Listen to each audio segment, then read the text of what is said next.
कक्षा 8 में हम लोग 6 पाठ तक संस्कृत में पढ़ चुके थे। आज हम लोग 7वें पाठ सुभाषितान अर्थात कुछ सूक्ति वाक्य अच्छे अच्छे वचन के रूप में श्लोक जो होते हैं उन्हें हम पढ़ेंगे।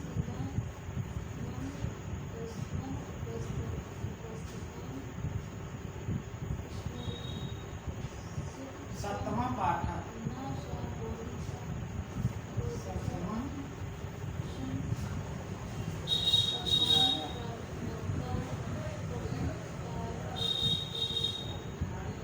सुभाषितान।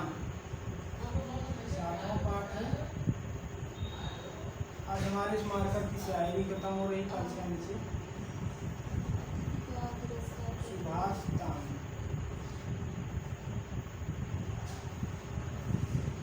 सुभाषितान नामक पाठ के विषय में हम लोग पढ़ेंगे। सभी लोग किताबें खोल लीजिए और हम पाठ का आरंभ करते हैं। अयम निजः परो वेति गणना लभचेत सामुदार चरित्राणाम तु वसुधैव कुटुम्बकम्।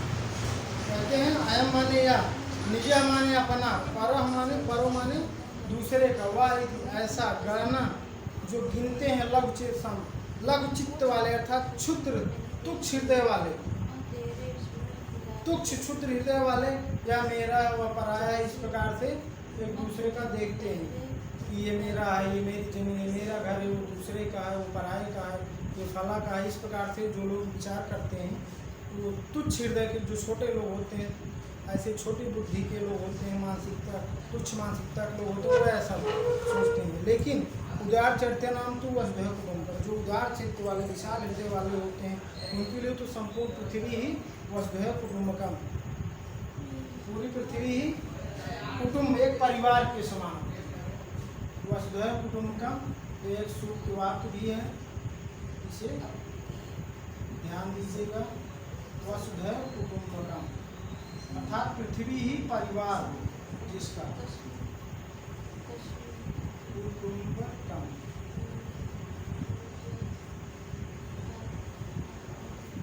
आगे देखते हैं, अर्थात यह मेरा है वो पराया है। इस प्रकार से जो छोटे बुद्धि के लोग सोचते हैं, लेकिन उदार चित्त के जो विशाल हृदय के होते हैं, अच्छी मानसिकता के लोग होते हैं, वह पूरी पृथ्वी को परिवार के समान मानते हैं। इसमें कोई भेद नहीं करते हैं, यह फला है, वो पराया है, ये मेरा है, उसका है। सर्वम परवशम दुखम सर्वात्मसम सुखम, अर्थात सभी प्रकार से परवश दूसरे के अधीन रहना दुख का कारण होता है। दूसरे के अधीन रहना सभी प्रकार के दुखों का कारण होता है। और आत्मवशा, अपने वश में रहना, अपने अधीन रहना, अपने विचार से कार्य करना, ये सभी प्रकार के सुखों का कारण होता है। अर्थात सबसे बड़ा सुख अपने अधीन रहना, सबसे बड़ा दुख जो है परवश दूसरे के अधीन रहना। और तुलसीदास जी ने कहा भी है, पराधीन सपने सुख नाही। जो पराधीन होता है, चाहे पंछी हो, चाहे व्यक्ति हो, चाहे जो भी जीव जगत में हो, वह दुखी ही रहता है, उससे बड़ा दुख कोई नहीं होता। एतद विद्या समासेन लक्षण सुख दुखी होती। इस प्रकार से इसे संक्षेप में सुख दुख का लक्षण जानना चाहिए। ये सुख क्या है, दुख क्या है।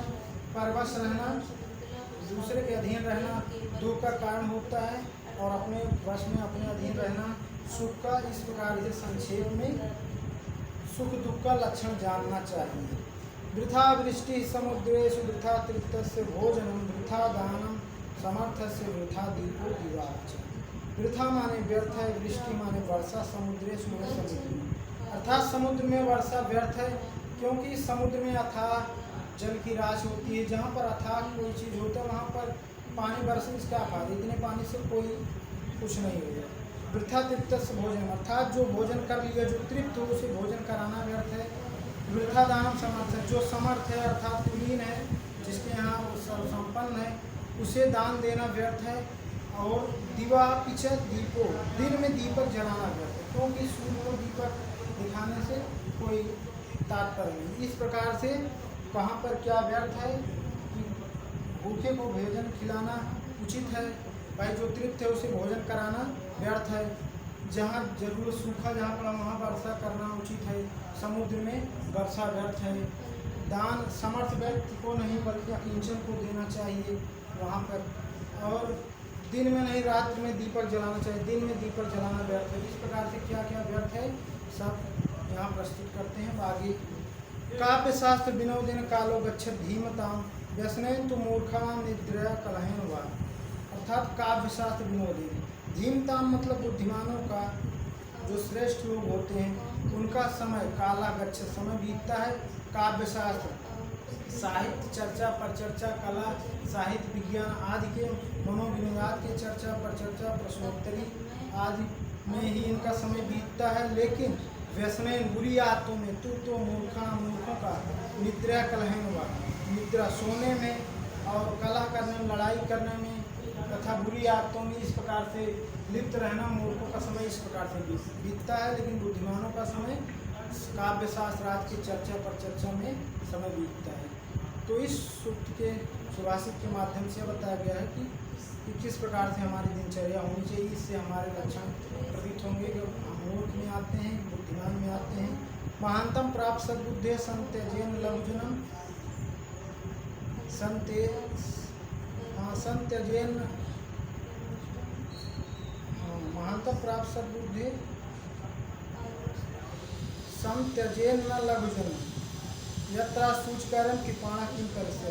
कहा गया महानतम प्राप्त सद्बुद्धि सद्बुद्धि महानता को प्राप्त करने को बहुत ऊंचाई को प्राप्त कर लेने पर अपने लघुजन अपने छोटे अपने जो मूल स्वरूप में, जैसे व्यक्ति जब पैदा होता है उस समय की स्थिति परिस्थिति और जब वृद्धावस्था है जवान बहुत पैसे वाला हो जाता है तब की स्थिति को बनाए रखता है। कहते हैं महानतम प्राप्त सद्बुद्धि के जो लोग हैं सद्बुद्धि में महानता को प्राप्त करके भी समत्यजेत न लघुजनम अपने उस जब आकुलीन था जब गरीब था उस समय की छोटाईपन को त्यागता नहीं है। उसी प्रकार जैसे यत्र सूच कार्य के पालन नहीं करते, क्योंकि जहाँ पर सुई का कार्य होता है सूची का कार्य होता है वहाँ तलवार भला क्या कर सकते हैं। इसी प्रकार व्यक्ति भी कहीं कहीं महानता का कार्य रहता है तो कहीं लघु जनों के बीच में जैसे लघु चेतसान लोगों के बीच में लघु बनना ही पड़ता है और उदार चरित्रों के बीच उदार चरित्र बनना। इस प्रकार करते हैं जो महानता को प्राप्त कर लेते हैं सद्बुद्धि वाले लोग। यद्यपि इसका अर्थ बहुत क्लियर नहीं है लेकिन हम अगले पाठ के समय ये विषय हम पुनः बता देंगे, लेकिन अर्थ जहाँ तक 90% यही है। महानतम प्राप्त सद्बुद्धे संत्यजेत लघुजनम यत्र सूची कार्य कृपाणा किम करिष्यति। वहाँ जहाँ सुई का कार्य होता है वहाँ तलवार भला क्या कर सकते हैं। किम कुलन विशालन विद्याहीन तेहीन विद्यावान पूछते लोग ना विद्या पर पूछते। कहते हैं किम कुलन विशालन, कितना भी बड़ा परिवार हो, बहुत विशाल कुलेन विशाल शरीर वाला और बहुत बड़े परिवार से बहुत बड़ा परिवार हो और बहुत बड़ी शरीर हो लेकिन विद्या से हीन हो तो ऐसे इससे कोई तात्पर्य नहीं। क्योंकि विद्यावान पूजते लोग ना विद्या पर पूजते। इस संसार में उसी की पूजा होती है जो बुद्धिमान विद्या से ज्ञानवान होता है। जिसके पास विद्या नहीं है उसी की कोई पूजन है तो उसका कोई सम्मान नहीं होता, क्योंकि बहुत बड़ा कुल खानदान बहुत बड़ी शरीर होने से कोई तात्पर्य नहीं है। यदि विद्या से हीन है, क्योंकि विद्यावान की पूजा होती है संसार में, जिसके पास विद्या नहीं उसकी पूजा नहीं होती। वेशेन वप्सा वाचा विद्या विनयन च, वेशभूषा अर्थात पहनावे से, वप्सा शरीर से, वाचा वाणी से, विद्या ज्ञान विद्या से, विनय से शील से।